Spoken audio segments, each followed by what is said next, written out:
Qué alegría. Qué alegría, qué felicidad, buenos días, buenas tardes también, ¿no es cierto, Romano? Muy buenas tardes. ¿Cómo estamos? A toda la oyentada. A toda la oyentada. De Radio Nacional. Todos los que están detrás. Dieguito, ¿cómo estamos? Y tenemos feliz sábado. Feliz sábado. Qué lindo, ¿no? Tenemos aquí en nuestro estudio también a nuestro columnista de educación. Hoy es Hugo Garro. Hugo Garro, presentate, Huguito. Hugo Garro, docente de la universidad, ¿no es cierto? Así es, de la Universidad Nacional de San Luis. Y hoy vas a estar, vamos a estar hablando de la educación. Cubriendo la columna educativa. Sí, claro que sí. Bueno, pasamos a la minuta, ¿le parece? Métele que son pasteles, mente. Bueno, en Mendoza se reunió el peronismo. Ajá. Y se puso a pensar sobre el futuro. Iba a preguntarle cuál peronismo, pero... el futuro del país. Bien. Sí, y estuvo allí el ministro del Interior, Guado de Pedro, estuvo hablando allí y estuvo hablando sobre cómo entiende la Argentina del futuro, el peronismo y qué se estuvo haciendo al respecto. Estuvo Leandro Santoro. Estuvo Leandro Santoro aquí y estuvo pensando con nosotros y con los invitados. En el Sindicato de Luz y Fuerza. Y tenemos el informe de las cosas que dijo Santoro. Una parte del texto y cómo hacerle la barrera al neoliberalismo, básicamente. Bien. ¿Qué otra cosa? Eve y la Tati Almeida. Las madres en acción, básicamente. Qué poderosas, ¿no? Poderosas. Yo, mira, de pronto dije Tati, Eve, y pensé así, dos mujeres, viniendo en carrera. Qué poderosas, qué suerte. Bueno, Eve en la ronda, digamos, en la ronda de los jueves, básicamente ahora en la cocina de los jueves, en realidad, porque por el frío están suspendiendo la ronda. Y la Tati veraneando. En Italia, la Tati en Italia, en realidad representando a las madres. Bueno, ahí vamos. Pusieron una baldosa frente a la Embajada de Italia, allí estuvo Eve, estuvo con el... Tati, estuvo con el Papa también. Bien. Y tenemos ese informe. Tenemos esa cobertura. Como para... ¿Qué otra cosa era? Se está pidiendo la intervención del Poder Judicial de Jujuy y tenemos toda la cobertura del hecho que resultaría muy importante. Bueno, y también 16 gobernadores de la... Tenemos ese. 16 gobernadores pidieron el cambio de la Corte. Tenemos ESI con Dieguito Arce que nos va a contar. A ver, Dieguito. Exactamente, ayer 27 de mayo se conmemoró un día muy importante para nosotros en el que hacemos memoria de un hecho lamentable de nuestro país que sucedió en el año 1992. Así que los 27 de mayo pensamos, reflexionamos en relación a los noviazgos libres de violencia. Y de eso vamos a hablar el día de hoy, de los noviazgos libres de violencia. ¿Escuchó la oyentada? Paren la oreja. Noviazgos libres de violencia. Temazo. Así es. Temazo. Viste que cuando más lo traemos a lo chiquito, más potente se pone la cosa. A lo chiquito quiero decir a lo cotidiano. ¿Qué más tenemos? Eso ya es un montón. Eso ya no sé cómo vamos a hacer. No sé cómo vamos a hacer. Pero sí, cualquier cosa. El Hugo nos mira, que es la primera vez que está en el estudio, nos mira y dice, ¿cómo van a meter todo eso ahí? Por Dios mente. Bueno, enseguida volvemos con el desarrollo de la información. Quiero largar con una musiquita pedida por la entrevistada que vamos a tener ahora. Por la entrevistada que vamos a tener ahora y que nos está escuchando y que sabe que ahora la vamos a llamar. Ahí vamos con esa musiquita preciosa. Gracias todo a Coti. Sí, aguante Coti, que lo tenemos del otro lado claramente. Que brilla en todos lados, en un libro, en un niño, en un cine o en un teatro. Solo tengo que invitarla para que venga a cantar un rato. Ay, ay, ay, que se va la vida, más la cultura se queda aquí.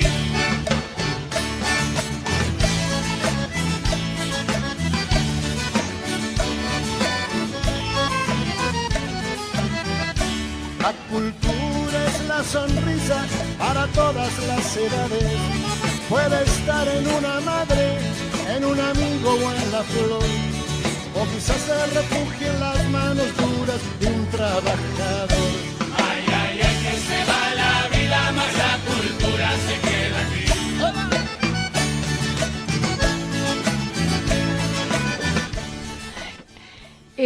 aquí. Allá por el 8 de marzo, cuando ensayábamos con los tambores para celebrarnos las mujeres, vi una niña muy chiquitita, como de 8 años, que es muy chiquitita, muy rubia, y unos padres que la merodeaban todo el tiempo con amor, ¿no? Esos padres son Patricia Bianchi, estoy emocionada, y Ezequiel Muñoz. Son de Buenos Aires, uno de la zona norte, otro de la zona sur. Vinieron hace unos años acá y estamos hablando con ella. Patito, buenos días, buenos mediodías, ¿cómo estás? No tenía otra manera de presentarte para que nos estés contando hoy por qué te estamos llamando nosotros. ¿Por qué queremos hablar con vos, Pato? ¿Qué estás haciendo?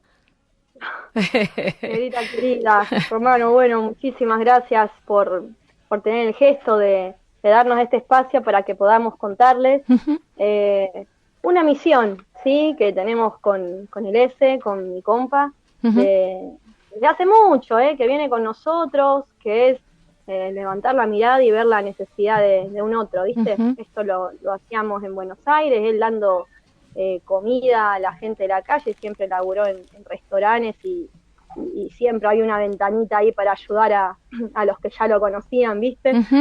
Al este.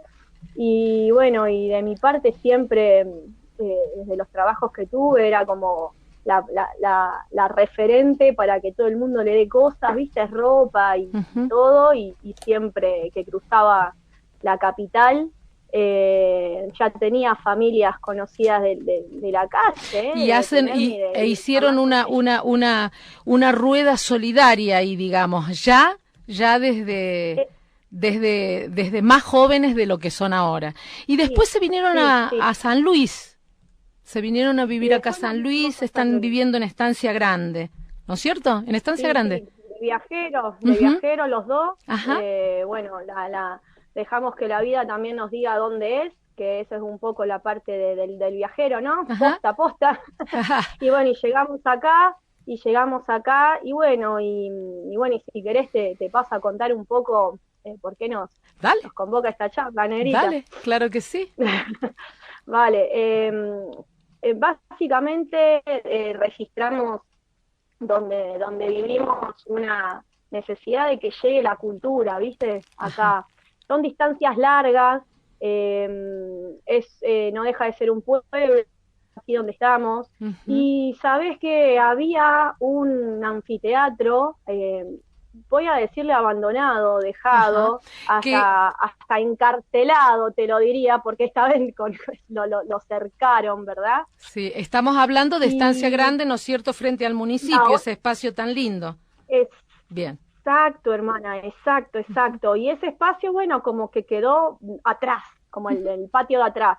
Y bueno, y yo doy clases ahí de una actividad que realizo, y una vuelta encontré sin candado, ¿no? Como la puerta abierta, y me mandé, y ahí sentí muy fuerte en mi corazón las ganas de empezar a convocar espectáculos, ¿verdad? Espectáculos que uno se entera que hay en la ciudad, y como vuelvo a repetir, las distancias son tan largas, negra. Sí, y a veces, que es difícil. Bueno, uno no se entera, exacto.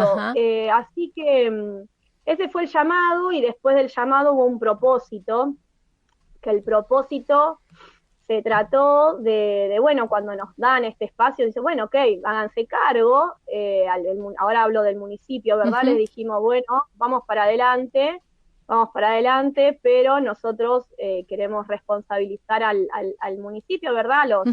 A los que están representándonos en este momento, de que nos den el transporte para llevar a los chicos hasta ese lugar. Para llevar a los chicos y a las chicas que por movilidad y por acceso a la cultura en todo sentido hablando, ¿verdad?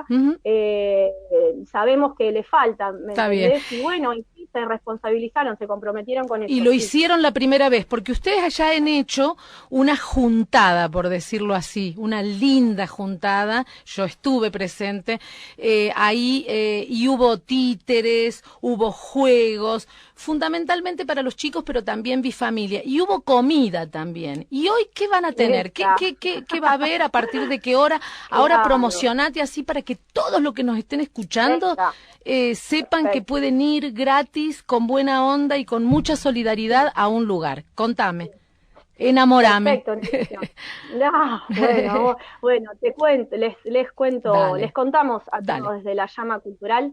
Hoy los esperamos a las 16 horas, puntual, entrada libre y gratuita, en este espacio hermoso que nos precisa a todos, somos cada uno una ramita.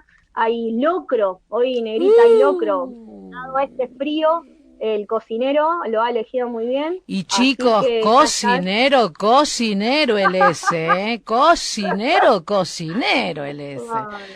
Así que va a haber locro para todas Va a haber locro para todes. y para todes, para todas y todos, y algo importante que desde la llama sentimos, y que no es que lo sentimos como algo, no, lo sentimos desde una simpleza, que es hacer conciencia en la comida, en una alimentación sana, es decir, podríamos comprar galletitas y gaseosa para que todos compartamos, y no, estamos haciendo esta movida y está siendo realmente cooperativa, ¿Sí? solidaria también en un cierto Sí. punto, y de mucha conciencia. Sabés que hay verdulerías que, por ejemplo, el ese por el laburo conoce, y en vez de tirar fruta, bueno, le dice ese, vale, te damos de esta fruta y nosotros hacemos El jugo jugo. de fruta. Lo tomé el otro Entonces, día cuando fui la primera vez. Recordemos que estamos Entonces, hablando con Patricia Bianchi, Ajá. de la Llama Cultural, que está invitando a Estancia Grande Sí. a un evento que se va a realizar. ¿En dónde, Patricia? Volvenos a repetir. Sí, el evento es a las 16 horas puntual en Estancia Grande, es enfrente de la municipalidad Ahí de está. Estancia Grande, lo que te dice el Casco Serrano o Paseo Serrano, más Paseo conocido. Serrano, Casco Serrano. Yo creo que al frente de la municipalidad es como que todo el mundo va a entender. Pueden irse, la van a pasar lindísimo. Contame qué espectáculos va a haber. Bueno, entonces, hoy se presenta el profe de tela, Fabián del Valle, con su alumna, Quimei Luz Muñoz, que va a abrir el espectáculo. Telas. Van a hacer telas, acrobacia aérea. Luego vienen las pachatómicas del grupo Eco Clown. Esto le damos las gracias, permiso Negra, Dale, permiso Román, metele. al Instituto, sí, por favor, al Instituto Nacional del Teatro. Bien. Que gracias al programa de Nación que tienen, están pudiendo venir las obras de teatro gratuitamente, ¿viste? Bien, Mana, bien. eso es Aguante lo importante. público, compañera. Sí, claro, Aguante, querida. aguante. Y bueno, y después también otro artista que viene a hacer globología, a disfrazarse de payaso, entretenernos, que es Maxi López, y luego está la hija de Liliana Bodoc, que va a leer junto con Adri, otra amiga par del teatro, que nos va a estar leyendo una obra de su madre, Liliana Bodoc. Pero eso es exquisito. A Qué partir lindo. entonces, desde las 16 horas, puntual, en Estancia Grande, frente a la municipalidad. Está esperándolo Esto es así. la llama cultural. La llama cultural, si usted me está escuchando, señora, señor, señorita, señorito, es gente solidaria. Y que cocina muy bien. Y que cocina muy rico. Es gente que sabe que la cultura, que la educación, que saber es un derecho. Gracias, Patito, gracias, gracias por esto, y bueno, te quiero un montón, y ahí nos vamos a estar viendo, claramente. Un abrazo de arbolito tiene ahí Coti para darle acá a Patricia Bianchi de la Llama Cultural. Vamos ahí, al Ezequiel. Gracias, compañera, gracias. Un abrazo Gracias, muy fuerte y nos compañero, estamos viendo. Nos vemos hoy, gracias. El futuro nos traicionaba, tanto tiempo sin creer, creímos no creer en nada. Un viento fresco vendría, abriendo paso, curando heridas. Somos tantos que al dolor lo convirtió en alegría.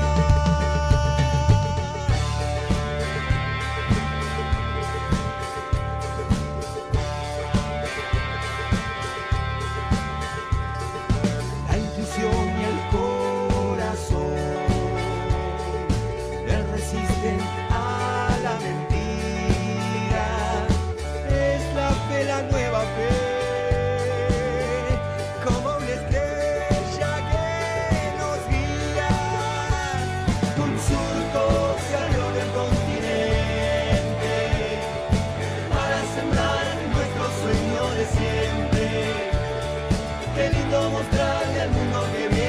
siente este abrazo.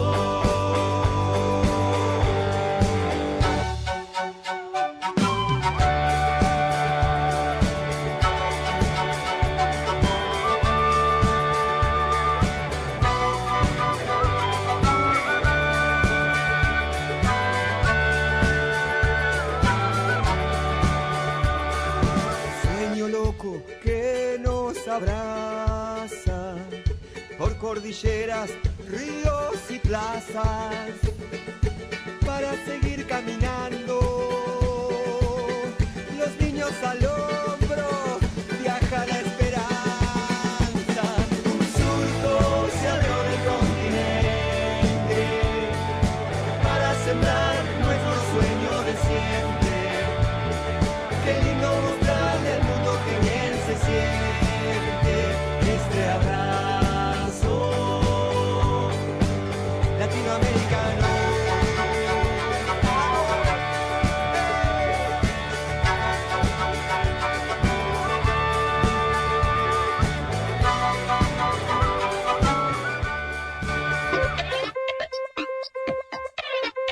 Estás escuchando Derechos Humanos por Nacional. Las cosas que nos unen.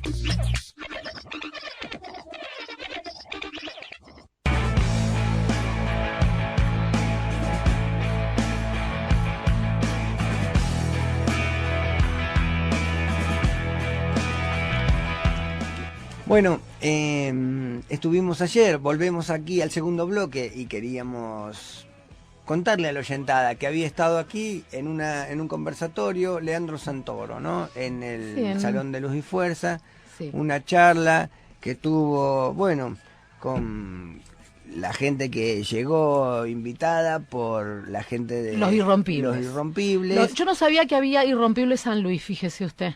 Sí, pero, es, bueno. ¿Cómo se llama? Sí. Diego Gente, Sosa. entre ellos Diego Sosa. Sí, Bueno, exactamente. Básicamente el referente parecía ser Diego Sosa, fue el que acompañó a Leandro Santoro allí en la charla, lo introdujo, y Leandro Santoro vino a hablar acá sobre la solidaridad de alguna forma, ¿no? Sobre la solidaridad como política y que la solidaridad tiene que poner de alguna forma una barrera, ¿no? A la cuestión neoliberal, hiperindividualista, comercial. Exactamente. El tema estaba planteado como la construcción del sentido popular.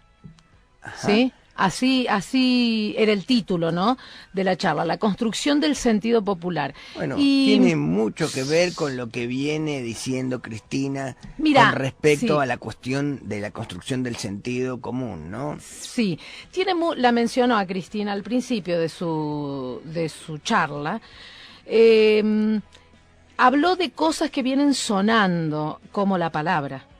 Eve nos ha hablado acerca de la importancia de la palabra. Guarda, el 35 encuentro dice, lo que no se nombra No existe. no existe.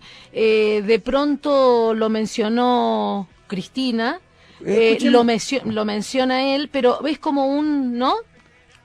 Claro, sí, Escuchémoslo, hay una decís vos. sinergia de discursos, digamos. Ahí está, pero qué bar. Lo que es saber, Muy bien. yo no encontraba la palabra y Coti, el vago lo tiene dijo a Santoro sinergia y ahí. lo puso. Gracias. Lo tiene Santoro ahí, escuchémoslo para la oyentada, por favor. Identificándonos en una misma sensibilidad.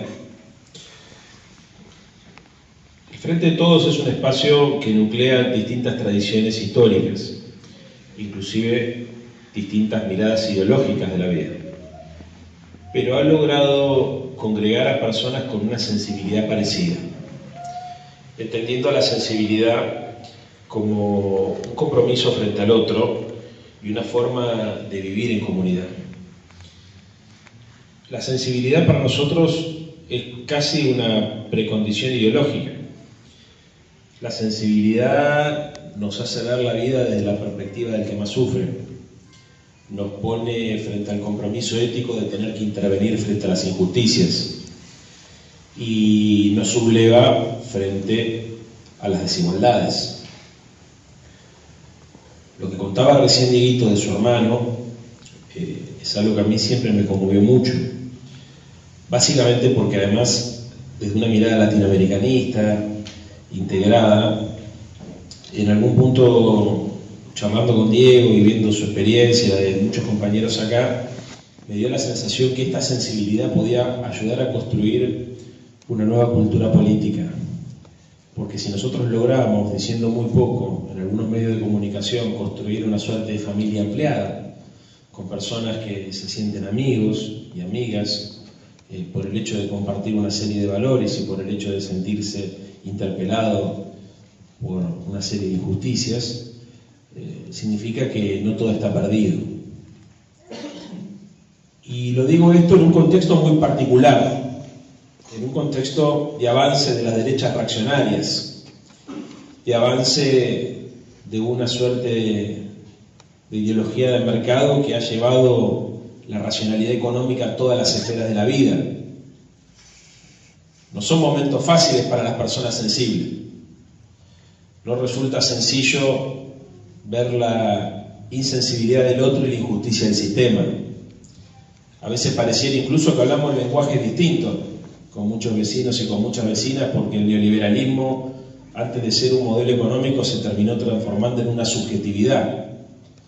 Cambió la forma de pensar, la forma de ver la vida, la forma de vincularnos, y esto está generando, obviamente, para quienes somos sensibles, una situación de mucha disconformidad y de mucha angustia, incluso. Es angustiante ver discursos de odio que circulan por nuestra sociedad y es angustiante ver cómo argumentos que son de una élite son asumidos por sectores populares. Es angustiante ver cómo las víctimas del sistema repiten los argumentos de sus verdugos. Y es angustiante ver la impotencia de la política frente al avance de esta reacción. Un poco las preguntas que muchos de nosotros nos estamos haciendo, ¿no? Cómo el víctima puede seguir votando al victimario. De alguna manera, para decirlo crudamente, ¿no? ¿Cómo no? Como las minorías, digamos, superpoderosas, logren que los pobres, que son las víctimas de sus propias políticas, ¿no es cierto?, sigan votándolos y manteniendo esa forma de entender la vida, esa forma de concebir su diario quehacer, digamos, ¿no es cierto?, teniendo conceptos como válidos, digamos, conceptos que terminan, digamos, beneficiando al rico. Para decirlo algo. Sí, proponiendo, viene Santoro proponiendo una manera de él dice, ¿por qué siempre pensar desde lo que nos está proponiendo un modelo? Un modelo que está metido dentro de nuestras casas, a través del televisor. Pensemos otras cosas. También algo que dice Cristina y que van repitiendo. Pensemos una democracia vieja, caduca, pensada para siglos anteriores. Entonces viene... Sí. Que decía, ¿no? También otro pensador al que le cantan los piojos, San Jaureche. Un poquito de música, ¿escuchamos? Vamos y con después vamos a la columna cultural, ¿le parece? ¿Tenemos ya la cultural? Dice usted que Garro está ahí ya, listamente. Educación y cultura. Sí, señor. Un poquito.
Estás escuchando Derechos Humanos por Nacional, la radio pública, la radio de todos, todas y todes.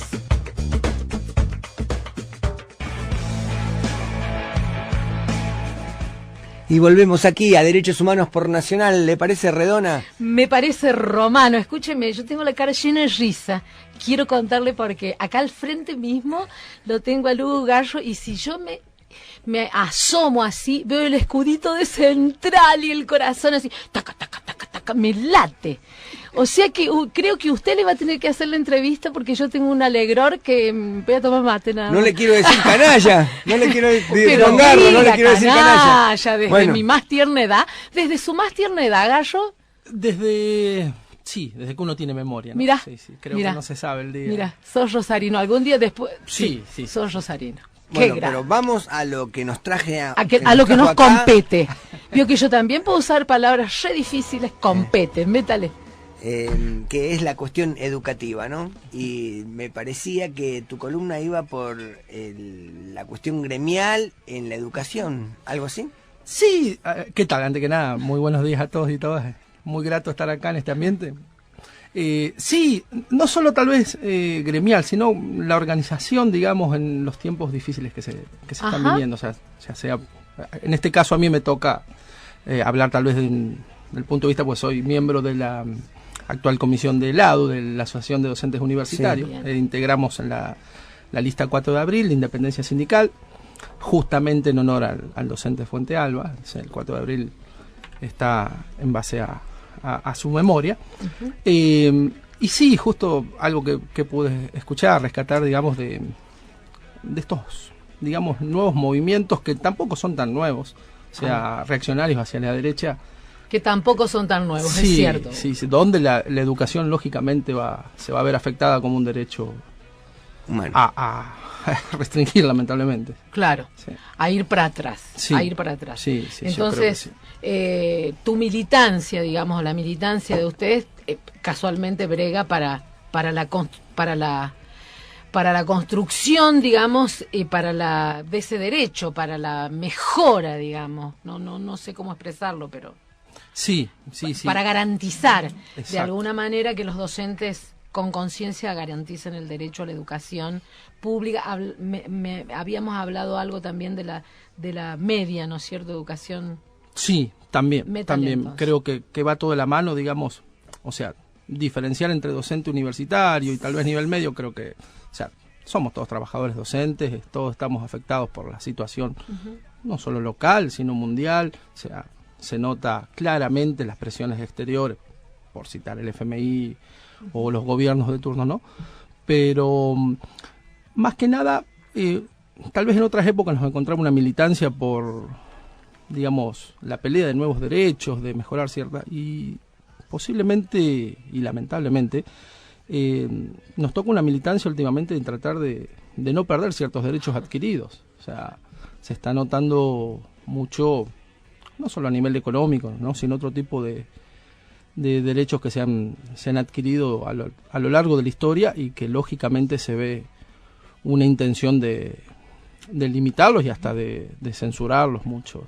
He escuchado ciertos candidatos, tal vez presidenciales o no, de propuestas de privatizar universidades, uh-huh, educación pública en general, o sea, verlo a la educación como un gasto. ¿No? Ya el discurso no es enmascarado, el discurso es abierto, te lo estoy diciendo en tu cara. Claro, vamos a hacer todo más rápido, digamos, y más profundo todavía, uh-huh, y el pueblo va a sufrir más aún, ¿no es cierto? Sí, seguramente. Con respecto a la situación post-pandémica que enfrenta el mundo y la circunstancia de la educación en ese contexto, y la pérdida de derechos como educación, nuestro país ha sido muy afectado. ¿Qué nos puedes decir al respecto? Sí, por ahí, perdón por la autorreferencia, pero el punto de vista nuestro en la universidad se ha notado cada vez más difícil el acceso a las clases más populares, a la educación. O sea, en la educación, digamos, es notable el difícil acceso que tienen los y las estudiantes en estos últimos tiempos, porque evidentemente, digamos, si hay ciertas limitaciones económicas, de la lucha a veces de muchos que son chicos tan solventados por los padres, de mantenerse en el día a día, es muy difícil que puedan acceder a una educación gratuita de gran nivel que hasta el día de hoy tienen las universidades, porque evidentemente los problemas que se tienen son otros mucho más graves. Y esta situación mundial creo que lo ha profundizado. Creo que la pandemia ha empobrecido sobre todo a las clases trabajadoras, a las clases populares muy rotundamente. Y bueno, hasta se está hablando de problemas incluso alimentarios a nivel mundial, que lógicamente cuando se quiera, digamos, garantizar recursos, por así decirlo, económicos, se va a limitar en derechos como la educación, la salud, que tiene una trayectoria pública de muy, pero muy buena calidad, por suerte, en nuestro país. Así que creo que no es buena la perspectiva a futuro. ¿Te parece que el gobierno neoliberal de los 4 años anteriores a esta gestión, digamos, profundizó esa crisis en la educación, en la brecha tecnológica, porque se dejaron de producir, ¿no es cierto?, los insumos de conectividad, por ejemplo, las PC que se repartían, y todo eso, digamos, dificultó, ¿no es cierto?, inclusive dificulta actualmente, ¿no es cierto?, la conectividad en las escuelas y a los estudiantes. Segura, me tocó en carne propia. Ahora, por suerte, hemos vuelto a la presencialidad en cuanto a lo que es las teorías y las prácticas en docencia, pero los 2 años previos era método completamente virtual, remoto, y se notaba que los chicos, la mayoría, muchos tenían problemas de conectividad, una ya sea por dispositivos y otra por el acceso a la internet, o a veces paquetes de datos. Era muy común escuchar que no teníamos dinero para conectarnos, profe. Y lógicamente eso viene de antes de la pandemia. Me da la sensación de que la conectividad digital, digamos, como llegó para quedarse. La universidad no está dando 100% de sus clases presenciales, ¿no es cierto? Exacto, sí. Desde hecho ahora las nuevas resoluciones sugieren una modalidad dual, en donde, por ejemplo, las teorías se puedan dictar a distancia. Y, bueno, lógicamente las carreras prácticas, nosotros enseñamos, por ejemplo, en química, bioquímica, son carreras con experimentos de laboratorio, por ejemplo, sigue siendo recomendable la presencialidad. Tiene diferentes aristas, si uno lo ve, a ver. En el caso, digamos, de la virtualidad, hay que ponerse, digamos, en el lado del estudiante que está sentado en la plaza tratando de conectar el teléfono a la antena, ¿no es cierto? Porque claro, en muchos casos... De docente a docente sería esto, ¿no? Sí. Sí. Bueno, no, pero pasa comúnmente eso, digamos, de que no se contempla el papel del estudiante que está, digamos, sufriendo eso. O sea, sí. Y muchos docentes también. Los problemas de conectividad, digamos, son duales, digamos, no solamente al cuerpo docente. En ambos lados de la banda. O sea, sí, no, hay mucha gente, en mi caso, por así decirlo, que vivo en una zona rural donde hasta hace poco no teníamos internet. Y, a ver, ejemplos muy sencillos, veía a los chicos a veces con días de viento, les costaba mucho más conectarse porque estaban ya sea en una plaza, cerca de alguna antena, digamos, a una altura de un cerro, así, y les costaba mucho más. Y a toda la oyentada, tenga conciencia de que en San Luis tenemos un grado de conectividad mucho más alto que mucho más alto que en cualquier otra provincia. Y ahí se empieza a plantear la conectividad como un derecho. Como un derecho humano, básico. sin duda. Vez pasada estábamos en una reunión en el campo, en Donovan, ¿te acordás cuando fue el encuentro de la mujer rural?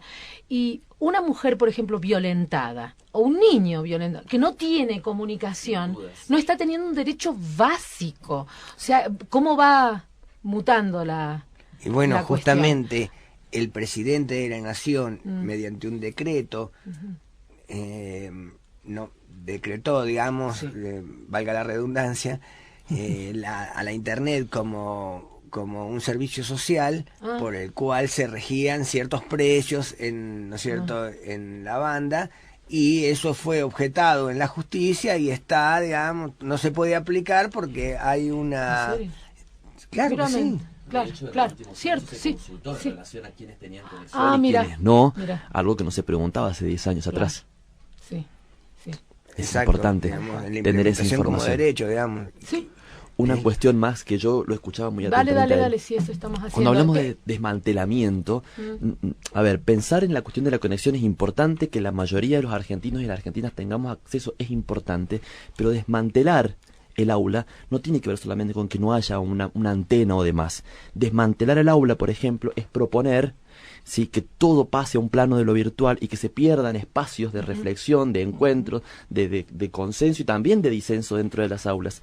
No disiento para nada con que haya un avance en materia de tecnologización de las prácticas. Entiendo que lo virtual muchas veces le ha permitido a una persona que quiere estudiar una carrera, que vive acá y la carrera es tan formosa que lo pueda hacer. Pero son importantes los espacios de encuentro para poder, consentir y disentir. Son importantes los espacios donde el docente pueda estar cuerpo a cuerpo, porque en relación a lo que decía el Romano, hay escuelas o universidades que quizás sí tenían la posibilidad, conexión excelente, los docentes, los estudiantes y demás, y aún así no se aprendió, y aún así no se generaron intercambios, y aún así, digamos, fue sosa la enseñanza durante los últimos 2 años. Sí. Entonces no tiene que ver solamente con la conexión, sin dudas, porque el contenido puede estar perfecto, la plataforma puede ser espectacular, la pestaña para esto, la pestaña para lo otro, pero hay algo, sí, que tiene que ver con el vínculo que tiene que estar. Sí, y aparte me parece que para que este proceso de educación, digamos, a distancia, llamémosle, o remota, pueda llegar a ser efectivo de alguna manera al modo del aula, claramente tienen que ser pensadas pedagogías, digamos, que no están, digamos, en el cuerpo docente todavía, ¿no es cierto?, ni en el cuerpo de estudiantes, digamos, hecho carne. Es más, la tecnología está mucho más cerca del cuerpo de estudiantes que del cuerpo docente, ¿no es cierto? Entonces muchas veces los estudiantes terminan enseñándoles y enseñándonos, digamos, soy parte, digamos, de eso, ¿no es cierto? Terminamos aprendiendo de nuestros estudiantes a cómo, digamos, ser parte de un grupo, cómo subir un contenido a cierta red, cómo, digamos... Y ahí uno se da cuenta que el conocimiento está en todos, ¿no? Y que unos tienen una parte y otros tienen otra parte, y que no hay un solo. Eso fue tal vez algo de las cosas más lindas de la virtualidad. Tal vez antes la educación era un proceso más vertical. Que vos decís que sirvió para horizontalizarlo. Me salió un poco, ¿sí? En ese sentido. Sí, yo creo que en muchos aspectos sí. A ver, como decían, tuvimos que aprender ciertas herramientas que no las conocíamos muy estrepitosamente, porque tuvimos que aprender programas, informática. Y la gente joven, lógicamente, está más acostumbrada a la tecnología. ¿Cuántos años tenés, Hugo? No seas cara dura. 43. Es re barato. Acá saludos de mucha gente que nos está escuchando, y Zunilda muy especialmente, que dice aguante la 4. Un saludo a Zuni. Bueno, yo creo que ya hemos cerrado, digamos. ¿Qué dice? Pero la podemos seguir la próxima. Por supuesto. La próxima. Todos los sábados tenemos un espacio para la educación como un derecho humano aquí en Nacional. La educación como un derecho humano que no se transa bajo ningún concepto. No es porque haya alguno que se pueda, pero como que la educación siempre... el poder no, siempre el neoliberalismo le da, porque sabe que si no sabemos somos más fáciles de ser llevados. Bueno, a ver, mire, Coti, écheme una miradita, a ver, póngale una cortinita, separador, y vamos con el tema de las madres, ¿le parece? ¿Ya mente? Hugo, gracias. Sí, seguís acá, te quedás charlando. Pero por supuesto, claramente. Estamos muy gratos. Y tomando mal. Muchas gracias por la invitación.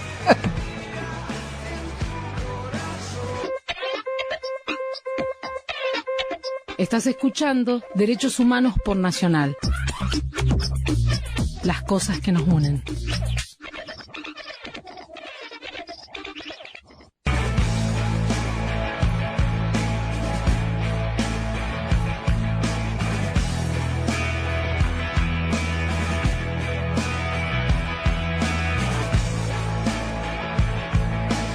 Bueno, volvemos aquí y tenemos a las madres. Dos leonas dijimos en el sumario, ¿no? Dos leonas en distintas partes del mundo, haciendo lo que ellas se han comprometido a hacer, poniendo su corazón. Memoria, verdad y justicia. Y no se olvide de que todo fue luchando por un país mejor, ¿no? Sí. Y que fueron desaparecidos en virtud de la implementación de un modelo, ¿no? Sí. Ellos allí. Eve, sobre la política actual, bueno, hablándole al presidente. Escuchemos un poquito. Eve y Fernández, decíamos. Ahí va. La verdad, fue muy lastimoso ayer el Te Deum para el presidente y para toda la barra que lo acompañaba, que fueron los únicos que lo acompañaron. Y para terminar de completar, el señor presidente, que no entiende nada de nada y cada vez entiende menos, se fue a comer un locro con levita y para terminar y hacerse el popular sacó la guitarra y cantó. Qué tristeza que me da, señor presidente. Usted tiene ganas de cantar. La verdad que me da mucha tristeza. Nosotros no. Nosotros no cantamos, nosotros gritamos, pedimos, exigimos. Y usted no escucha. Tiene una sordera crónica para no escuchar nunca. Eso que dijo que iba a escuchar alguna vez, que es la voz del pueblo. Pero el pueblo está resonando muy fuerte. Y cuando el pueblo resuena muy fuerte, es muy difícil escucharlo. Le cuesta escuchar al pueblo. Está pidiendo que Cristina lo acompañe. ¿La necesita? Y claro, los votos se le van escapando por todos lados. Cada aumento, 1 millón de votos menos. Ahora aumentar la luz, el gas, el teléfono. Porque ya está listo para aumentarlo. No sabe cuándo lo van a anunciar, claro, tan difícil. Pero bueno, prepárese. Ya le dije una vez, no lo va a votar ni el perro. Ni Dylan lo va a votar, porque ya sabe de dónde puede sacar la carne. Y para terminar, me voy a hacer eco de la carta que hicieron los curas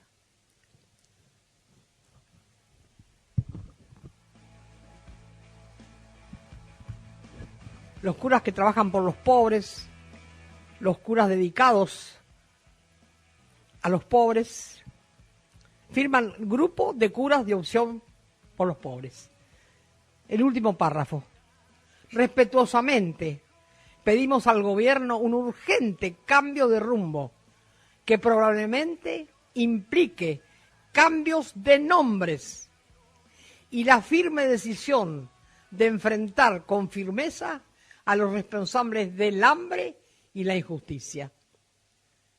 Las enormes ganancias de los que se enriquecen con la crisis y el hambre y el temor al reclamo de socialización de las riquezas no es lo que se votó cuando dijimos basta al neoliberalismo.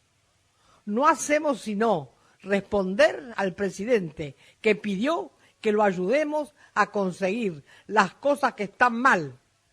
No hay injusticia sin injustos.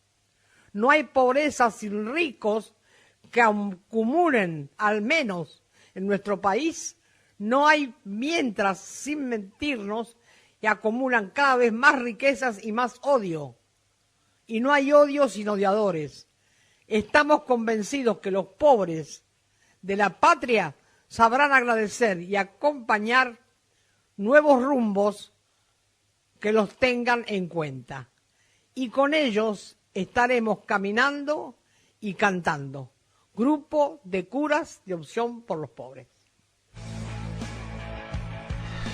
Fuertísimo lo que dice Eve y fuertísimo lo que dice el Grupo de Curas por los Opción por los Pobres. Opción por los Pobres. Sin duda. No hay pobrezas sin ricos, no hay odio sin odiadores. Y nosotros estaremos caminando con aquellos que elijan otra cosa. fuertísimo, no se la manda. Justicias sin justos. Exactamente. Y esos injustos tienen nombre, que es importante esto que Claro, decía. claro. ¿No? Yo me quedé pensando recién, Dale. perdón, me tomo un segundo. Pero todos los segundos. Es una pregunta que yo me hago hace un tiempo. ¿Quién asesora a nuestro presidente? Los nombres de estos hombres y estas mujeres a quienes se les paga por asesorar, por ponerlo en contacto con cuestiones que quizás, obviamente, por el cargo que tiene, no tiene acceso.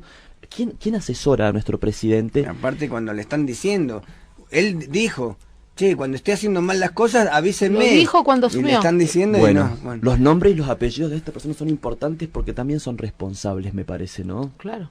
De lo que está sucediendo. De esa lejanía del presidente con la realidad. Sí.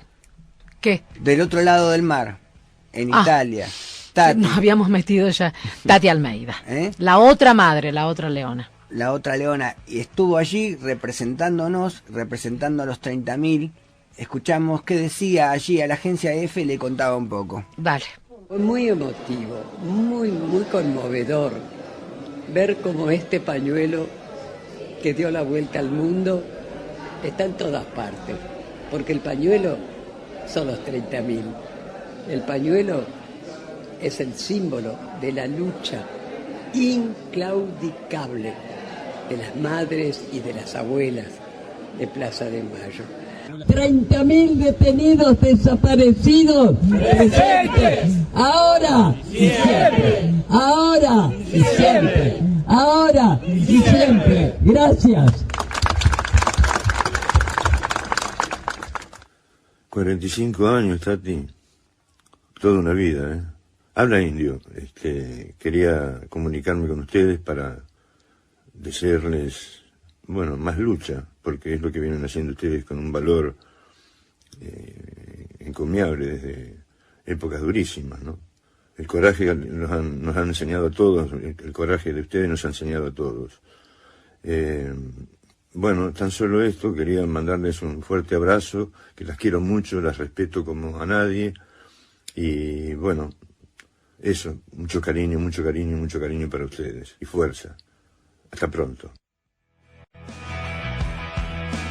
Bueno, y el indio que terminaba saludando a Tati, ¿no? Porque Tati estuvo también con el Papa Francisco. Se le caen las lágrimas a la negra.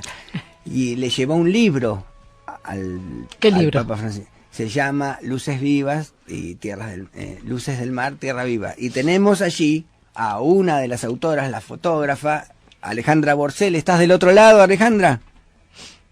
Hola Pablo, hola Mabel. Hola nena. Sí, estoy bueno, acá desde Madrid, que cuando vi la foto de Tati, que es amiga nuestra, que estuvo en Madrid, dándole el libro, que es un libro muy especial, porque es un libro con poesías de José Muchnik y fotografías mías. Hay que aclarar. Tierra Viva, Luces del Mar, y que está hecho por dos exiliados, uno en Francia, que es José Muchnik, y yo en Madrid. Y la verdad es que, no sé, la emoción es impresionante. Y como a Tati la amo, le hice ese encargo y tengo una foto donde el Papa Francisco está hojeando el libro, que el libro lo que pretende ser es una oda a respetar la naturaleza, juntando poesía y fotografía en esa misión imposible para alertar, para decir mar en movimiento, tiempo de ensueño en peligro. Y este libro lo presentamos, José y yo nos conocimos cuando en Buenos Aires, un 24 de marzo, frente del Vesubio, cuando él estaba vendiendo su libro El Chupadero. José Muchnik, que nació en el barrio de Boedo, en Buenos Aires, es poeta, trabaja en temas de la alimentación, es antropólogo, y nos conocimos ahí y presentamos el libro en Madrid, su libro, en el 2006, y ahí nos hicimos amigos y hicimos este libro que Pablo y Mabel lo conocen. Y la verdad que cuando vi la foto de Tati, que me la mandó por WhatsApp, alta me caían emoción, las lágrimas. alta emoción, claro que sí, claro que sí. Y tiene una historia muy linda, porque este libro lo presentamos en el 2009 en Buenos Aires, en la Biblioteca Nacional, a finales de marzo. Nos lo presentó Marta Goldín, que es una escritora amiga, Horacio González y Mari Sánchez. Mirá. Es decir que todos es luchadores un libro que más allá de las fotos, claro. Exactamente, son derechos humanos. Son derechos humanos. Sí, sí, sí, claro que sí. Bueno, Alejandra, agradezco tu participación en nuestro programa y bueno, te estaremos consultando en cualquier momento. Una pregunta, Ale. ¿Cómo un cierre, porque ya nos tenemos que ir, ¿viste? Pero ¿cómo fue crecer lejos de la patria y volver cada 24? O los 24 que se pueden volver. ¿Cómo fue? Difícil y duro. Imagínense que nosotros llegamos a un país donde se acaba de morir Franco. Y yo recuperé mi argentinidad gracias a Néstor y a Cristina. Esa es la verdad. Mira qué resumen. Mira qué resumen hermoso. Con nosotros, sí. Y de ahí cada 24 que podemos, vamos a Buenos Aires. Bueno, muchas gracias, Alejandra, por participar acá y por poner el cuerpo por los derechos humanos. También estás participando en el Frente de Todos Madrid, allí, ¿no es cierto? Y en Unidas Podemos. Así que siempre luchando, nunca luchando. Un abrazo grande, Alejandra Borcel, desde Madrid. Gracias, un abrazo grande. La lucha sigue. La lucha sigue siempre. Gracias.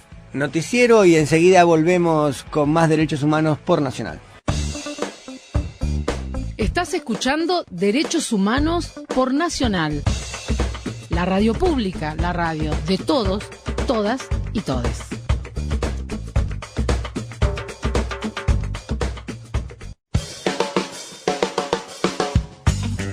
La ESI está presente en Radio Nacional porque es un derecho humano. Soy Diego Arce, referente de la Red de Docentes de San Luis por la ESI, y les traigo esta columna de amor y luchas. Voy a volverme como el fuego, voy a quemar tu puño de acero, y del morado de mis mejillas saldrá el valor para cobrarme las heridas. Malo, malo, malo eres, no sé. Estamos aquí en esta columna de amor y luchas. De amor y luchas, exactamente. Y cuando escuchamos este tema puntualmente, que ya tiene sus años, 2004, 2005 creo, sí. La cantautora Bebe, empezamos a pensar un poco en lo que se respira en el aire, ¿no? Cuando escuchamos este tema. ¿Qué te pasa a vos, Mabel, cuando escuchás Malo? Fuertísimo, dice, malo, malo, malo eres, no se mata a quien se quiere, ¿no? Exactamente. Terrible es la letra. Terrible es la letra, una mujer que relata una breve historia, ¿no? De un hombre que llega de la casa a la noche con olor a tabaco, a noche, digamos, exigiendo dos cosas. Comida y sexo. Y bueno, como no obtiene respuesta inmediata, dice, golpea. No me pegues tan fuerte para que no despiertes a los niños. Para que los niños no escuchen. Para que los niños no escuchen, dice. Y bueno, elegí este tema porque de alguna manera me parece que es interesante que podamos pensar un poquito en lo que va pasando en función de efemérides. El día de ayer, 27 de mayo, se conmemoró un nuevo aniversario de la muerte, del asesinato, del femicidio. ¿Viste cómo las palabras son importantes? De Carolina Aló, establecido por la ley número 4547 del año 2013, se estableció que todos los 27 de mayo vamos a recordar a Carolina como una víctima más, y a la vez no una víctima más, porque es complejo el asunto, ¿no? Cuando esto sucede en el año 1996... 1996, Carolina el apellido Aló. es Aló, es asesinada. Exactamente, tenía por 17 años.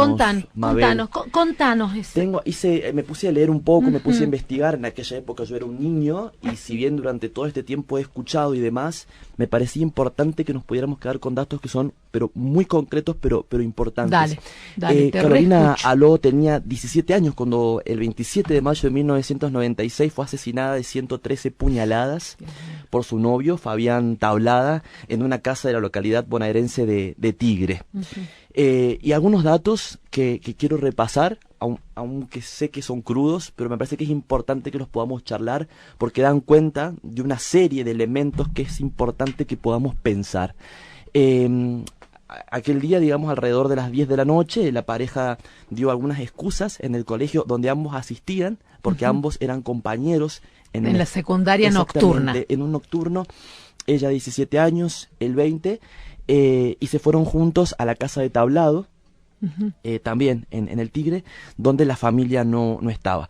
Allí, según lo declarado obviamente por el femicida, tuvieron relaciones sexuales y luego se inició una discusión, en teoría, por celos, por celos de ella hacia él. Eso dice el femicida. Ella está muerta. Por supuesto. Ella está asesinada, nunca podremos saber cómo empezó. Sin dudas. De acuerdo a lo que se pudo reconstruir, ¿no? Tablado persiguió a Carolina por varios ambientes de la casa, escaleras, a partir de la reconstrucción, ¿no? Cocina y garage. ¿Todo empezó en la cocina? ¿En la habitación? Lo que él relata es que posterior, digamos, a la relación sexual, comienzan los reclamos por parte de Carolina y la mató de 113 puñaladas aplicadas con 4 armas blancas que fueron halladas en la escena del crimen. Un cuchillo de cocina, 2 cuchillos de mesa tramontina y un formón de carpintería. En aquel momento Tablado escapó, le confesó lo sucedido a un amigo y se fue a esconder debajo de un puente en la calle Tedín, a unas 20 cuadras más o menos del lugar donde Carolina fue asesinada y a unas 6 cuadras de la escuela. Menciono la escuela y ahora vamos a charlar un poquito por qué, Mabel. Y bueno, después de esto van a venir muchos años, sí, más de 25 años. En el año... a él lo encuentran, A él lo encuentran a las horas, a él lo encuentran. El juicio se realizó 2 años después, en junio del año 1998, y la polémica giró en torno a que la defensa planteaba que Tablado era inimputable o que al menos debía condenárselo a una pena reducida porque consideraban que actuó bajo el estado de emoción violenta. ¿Sí? Estado de emoción violenta. Como en aquel momento no existía... Claro, los chicos se ponen violentos.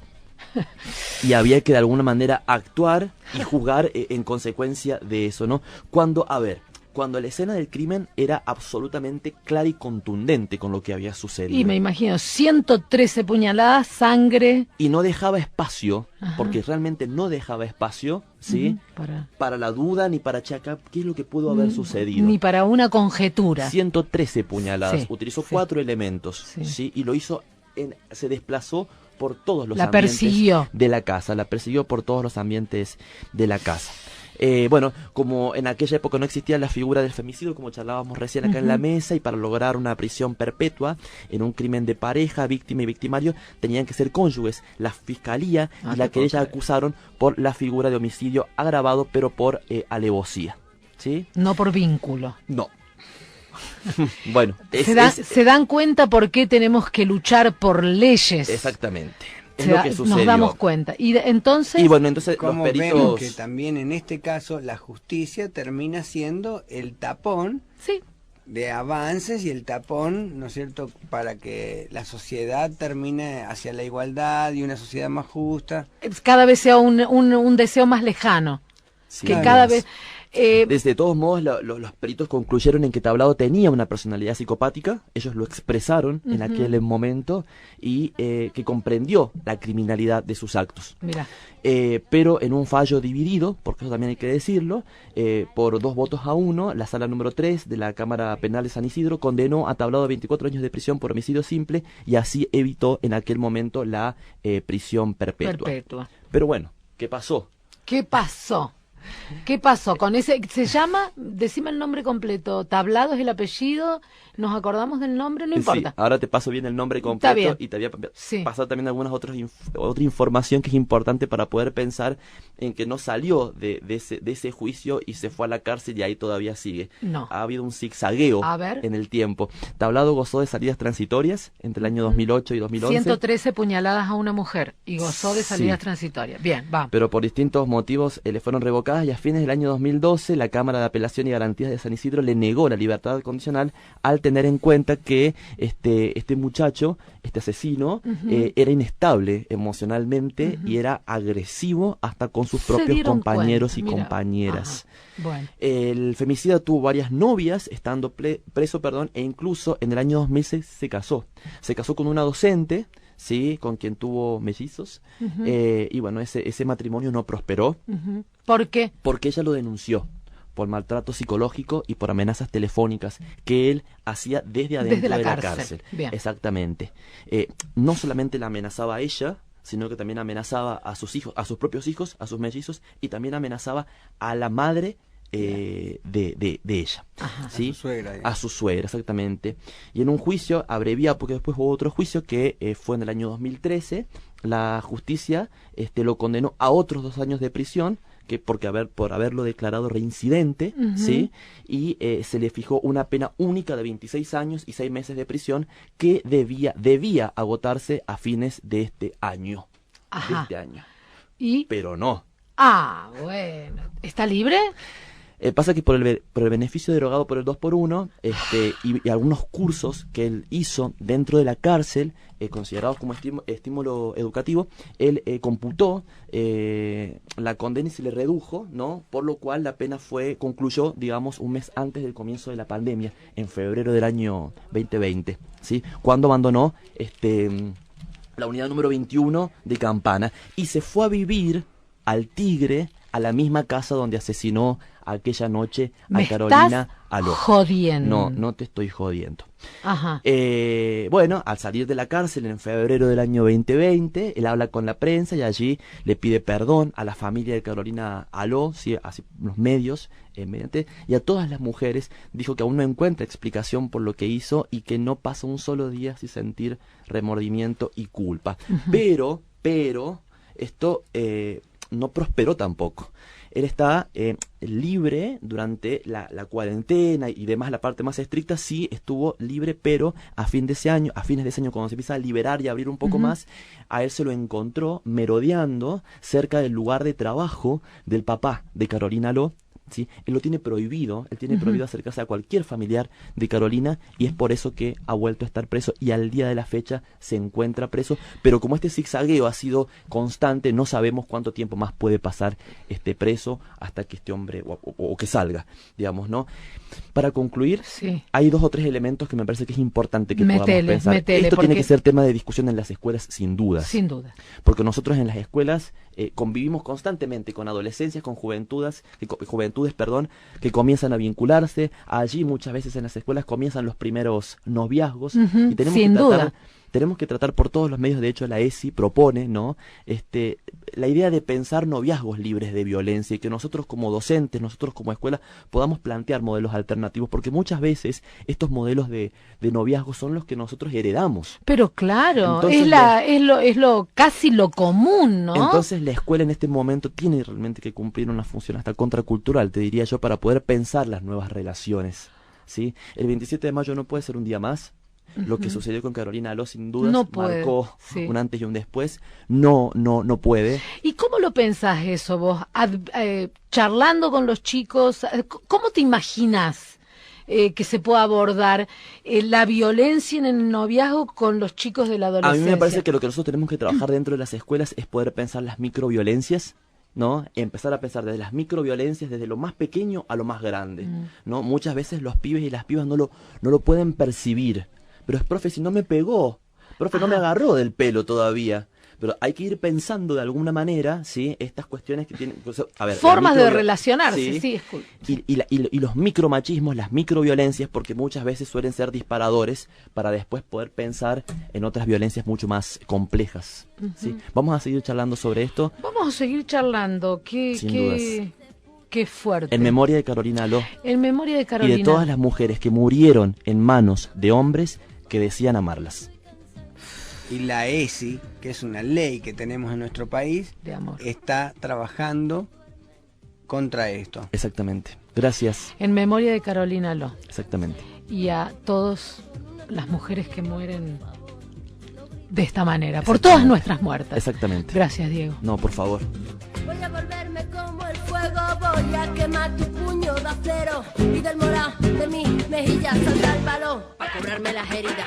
Malo, malo, malo eres, no se daña quien se quiere, no. Tonto, tonto, tonto eres, no te pienses mejor que las mujeres. Malo, malo, malo eres, no se daña quien se quiere, no. Estás escuchando Derechos Humanos por Nacional. Las cosas que nos unen.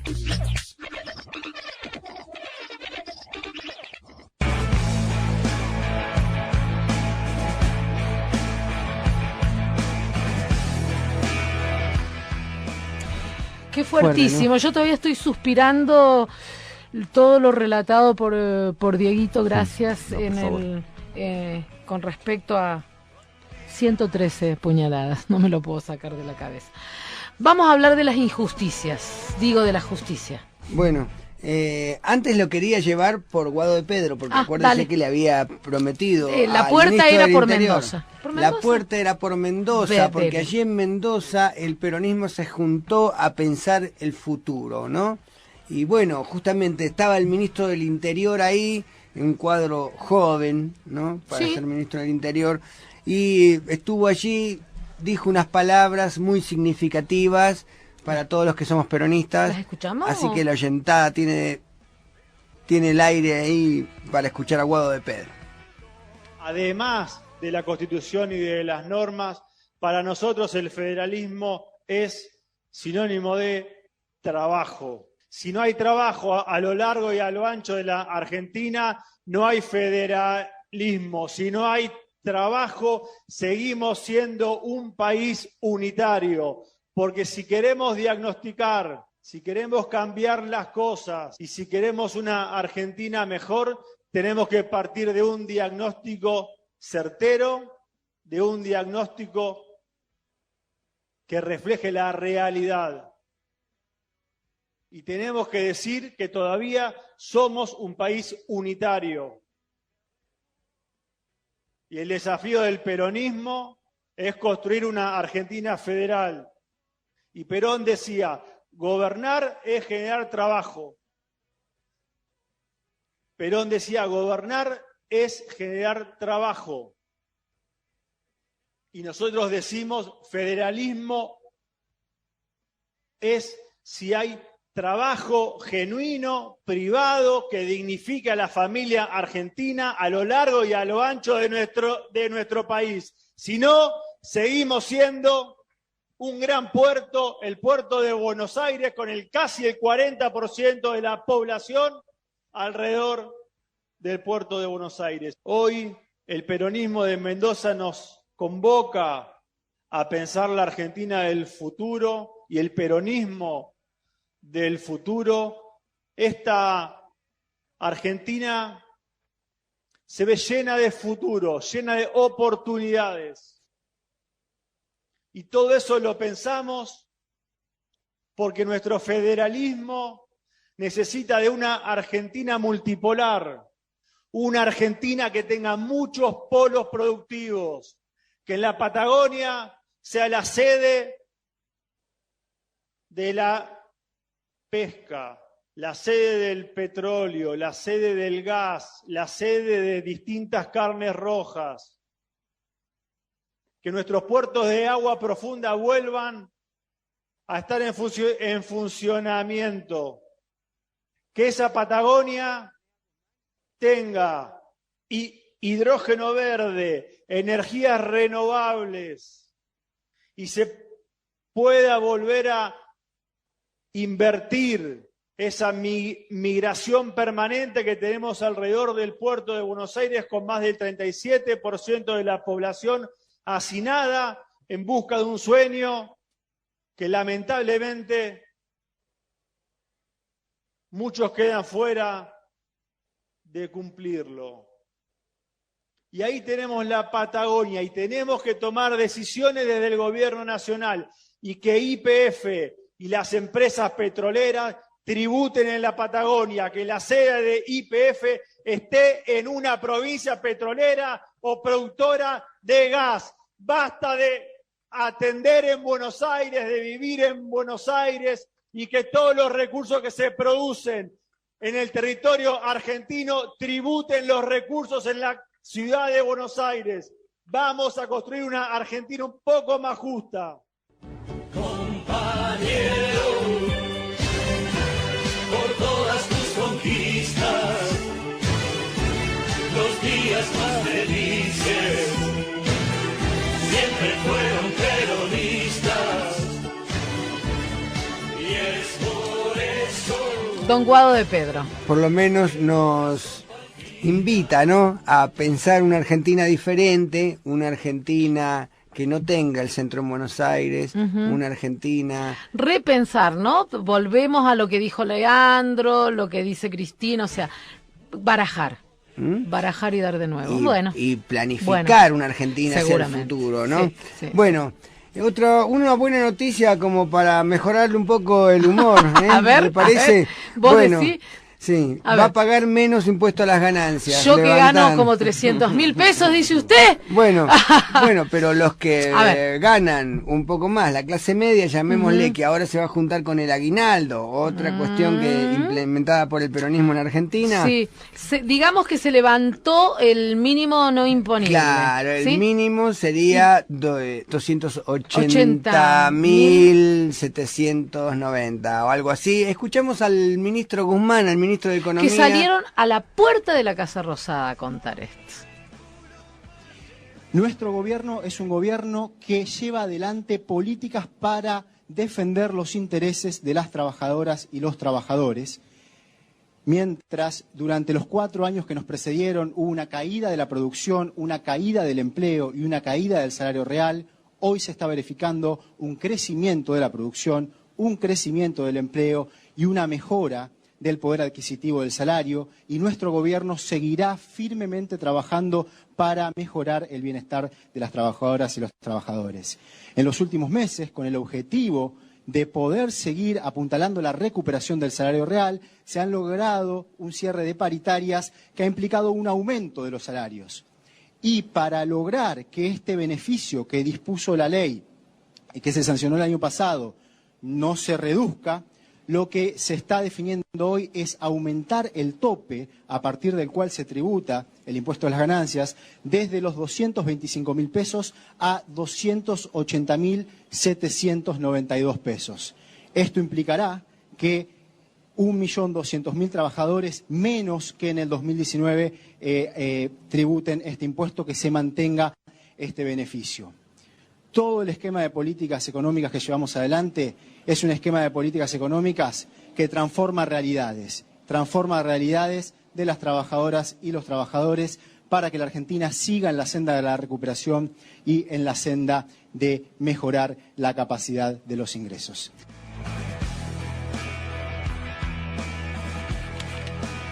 Mucha gente muy prendida con esta noticia. Es como nodal, ¿no? Para uno no, pero hay muchas personas que el tema de las ganancias es fundamental. Muchos trabajadores que habían hecho, por ejemplo, horas extras para, digamos, cobrar más, se encontraban con que al final terminaron perdiendo porque esa hora extra se la comió, digamos. O recibieron un aumento por la peritaria y esa ganancia del aumento, digamos, se la comía el impuesto a las ganancias. Muchas personas que contaban esto, bueno, se aumentó. Bueno. ¿Qué más? Intervención al Poder Judicial de Jujuy. Último tema. Último tema y ya casi, excepto Borcel, hemos desarrollado toda la minuta.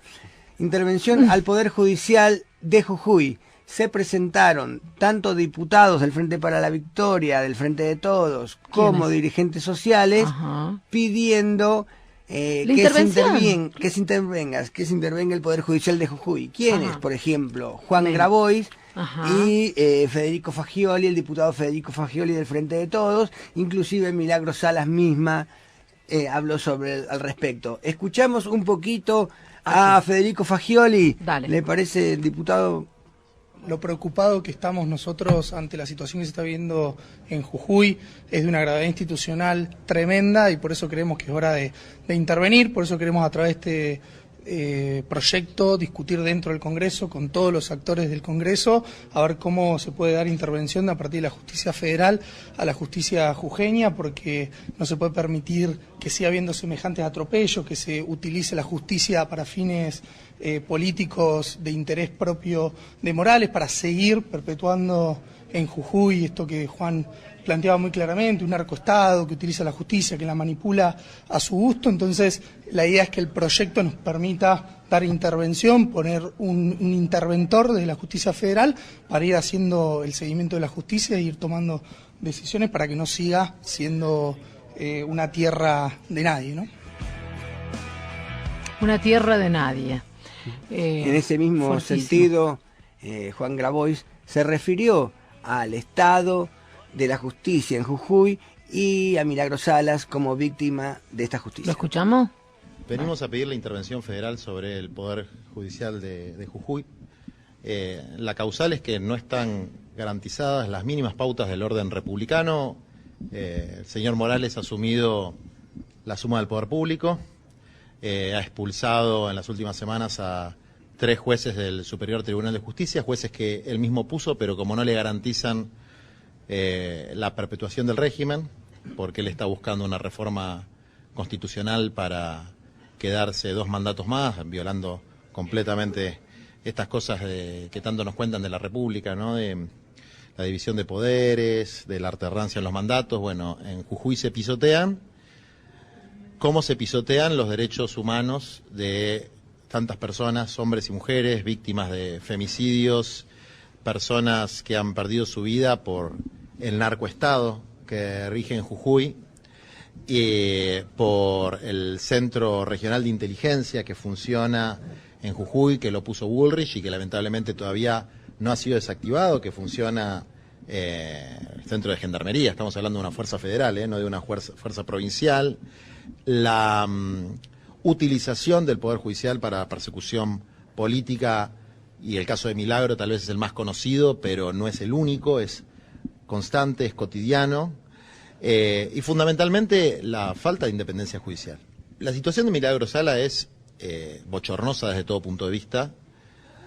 Ella está con domiciliaria por la intervención de las Naciones Unidas. Si no, estaría en la cárcel común. Podríamos escuchar un poquito de lo que tiene que decir Milagros Salas sobre la justicia en Jujuy. Y ya. Simplemente lo que se pide es que una vez por todas se termine este atropellamiento hacia los jujeños, que vuelva otra vez la real democracia en nuestra provincia y que podamos disentir con los sectores que tengamos que disentir, que podamos discutir, que podamos opinar, que podamos caminar libremente en nuestra provincia. Porque hoy en nuestra provincia no parece que vivimos en democracia, no parece que pertenecemos a la Argentina. Lamentablemente en el país parece que Jujuy no es parte del país, y en nuestro país parece que otros miran para otros sectores y que no quieren tener compromiso o por lo que se haga, por lo que se decida por nuestra provincia.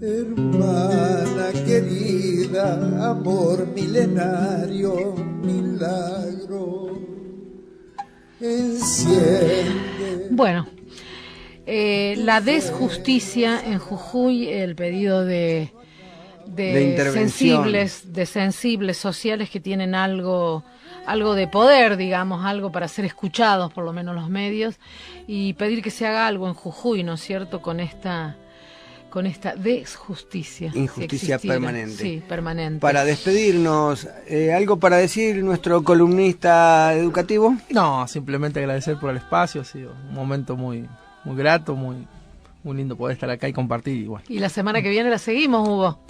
Cuando guste. La semana que viene. Ya te conchabamos. Ya te conchabamos para la semana que viene. Dieguito. Bueno, hace más de 25 años, Carolina Aló fue asesinada por Fabián Tablado. Al día de la fecha, él está preso no por haberla matado, sino por desobediencia. Así que no hay que dejar de pensar en esto. Nos vemos el próximo sábado. Negrita. Pepín Rodríguez, prófugo hace 536 días. Milagro Sala, presa política hace 2324 días.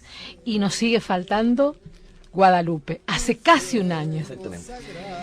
La semana que viene estamos al aire de San Luis para que todos y todas nos escuchen, porque sin vos no somos nada. Claramente. El próximo sábado estamos aquí a las 12 del mediodía. Derechos Humanos por Nacional. El programa federal. Gracias por escucharnos a toda la oyentada. Que obligan